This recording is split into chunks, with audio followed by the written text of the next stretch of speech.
안녕하세요 여러분. 오늘은 미국의 은행 그리고 부동산, 상업용 부동산의 이야기를 좀 보도록 하겠습니다. 미국의 퍼스트 리퍼블릭 은행 주가가 25일 뉴욕 증시에서 자그마치 49.4%가 폭락하면서요, 은행 위기 재점화 우려되는 것이 아닌가 세계가 걱정하고 있습니다.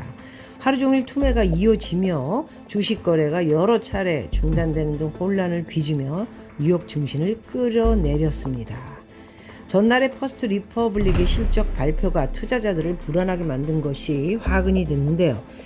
퍼스트 리퍼블릭은 지난달 SVB 실리콘밸리 은행이죠. 폐쇄 파산됐죠. 폐쇄 이후에 다음 주자로 꼽혔던 뱅크런이 집중됐던 은행이기도 합니다. 어느 은행? 퍼스트 리퍼블릭입니다. 추가 은행 위기의 바로미터 같은 은행이어서 1분기 실적 발표에 시장 이목이 집중됐는데요. 퍼스트 리퍼블릭 은행 예금 이탈이 자그마치 600억에서 700억 달러를 내다본 시장 예측보다 더 심각했다고 합니다. 자, 이 은행 예금은 지난해 12월 말 기준 1,765억 달러, 약 236조 원에서 3월 말 기준 1,045억 달러, 140조 원으로 41% 감소했는데요. JP 모건을 비롯한 미국의 11개 은행이 은행 위기 전염을 막고자 긴급 예치한 300억 달러를 이렇게 모아서 도와줬죠. 그 300억 달러가 없었다면 어떻게 됐을까요? 네, 역시 SVB 실리콘밸리 은행처럼 파산했을 것이다, 이렇게 볼 수 있을 것 같습니다. 퍼스트 리퍼블릭은 인력의 4분의 2를 감원하고요, 매각도 추진하고 있다, 이렇게 내비쳤습니다. 투자자들의 투매를 막기에는 그러나 역부족이겠죠. 벌써 소문이 나가지고 쫙 깔렸으니 사람들이 돈 찾겠다, 내 돈 내놔라, 내 돈 내놔라, 지금 이렇게 시작됐습니다. 퍼스트 리퍼블릭 쇼크로 웨스턴 얼라이언스 마이너스 5.7%, 팩 웨스트 8.9%, 지온스 5.5% 등 지역 은행주들이 일제히 하락해 뉴욕 증시 3대 지수도 모두 하락세로 마감을 했습니다. 자, 미국의 규제 당국은 퍼스트 리퍼블릭 위기가 다른 지역 은행으로 불똥이 뛸까 주의 깊게 시장을 보고 있지요. 퍼스트 리퍼블릭이 무너지면 지난달 JP 모건 등이 긴급 예치한 300억 달러도 보호를 받지 못할 가능성이 있다. 다른 은행들이 섣불리 또다시 긴급 예금을 지원하기 어려운 이유 중에 하나다, 이렇게 얘기를 하고 있습니다. 그렇다고 한때 부자 고객 중심의 포트폴리오의 시장에 부러움을 샀던 퍼스트 리퍼블릭 폐쇄에 이른다면 투자자와 예금주 불안감을 더욱 악화시킬 수 있어 굉장히 많은 규제 당국을 비롯해 전 세계가 우려를 하고 있다는 말씀을 드리겠습니다.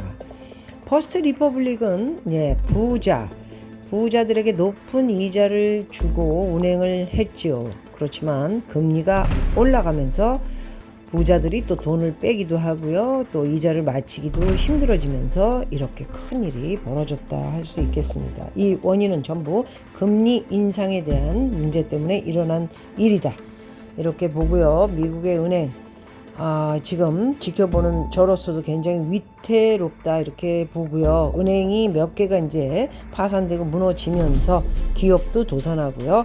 그게 경기 침체로 들어가는 미국의 현실이라 이렇게 볼 수 있겠습니다. 자, 이번에는 미국의 부동산, 상업용 부동산에 대해서 좀 기사를 보도록 하겠습니다.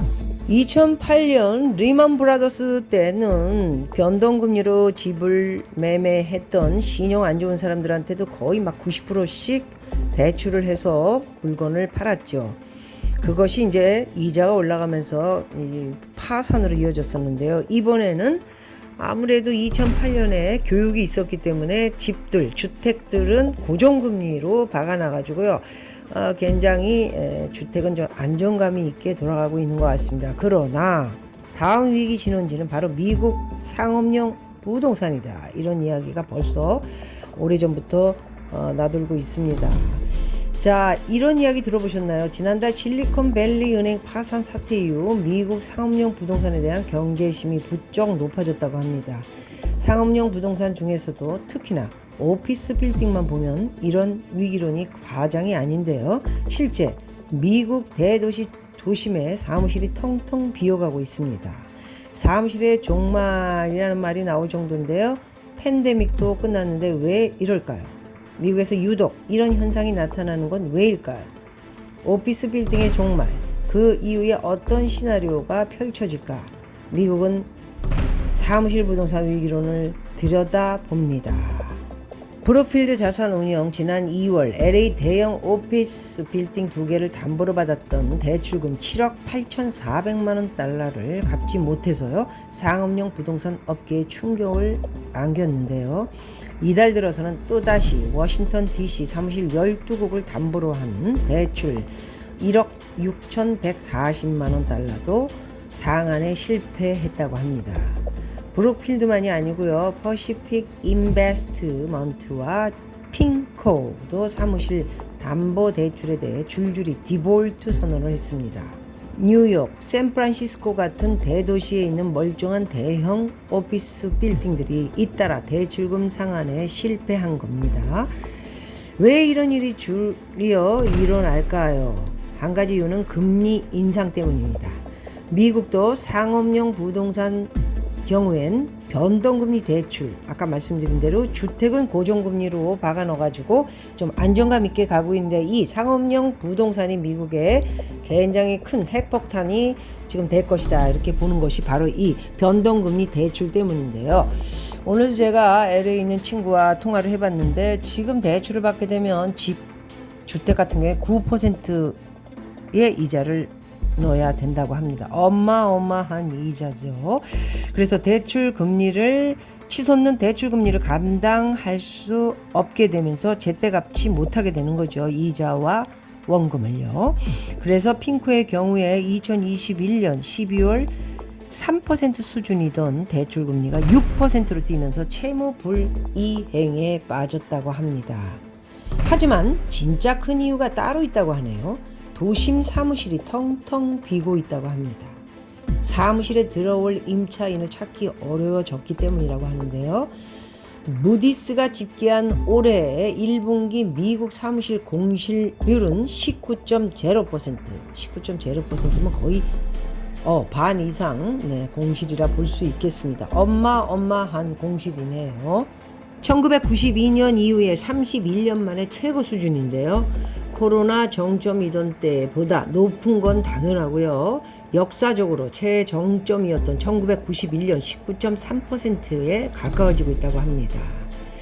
자, 1991년 저축은행 수백 곳이 파산한 S&L 저축대부조합 위기 당시였죠.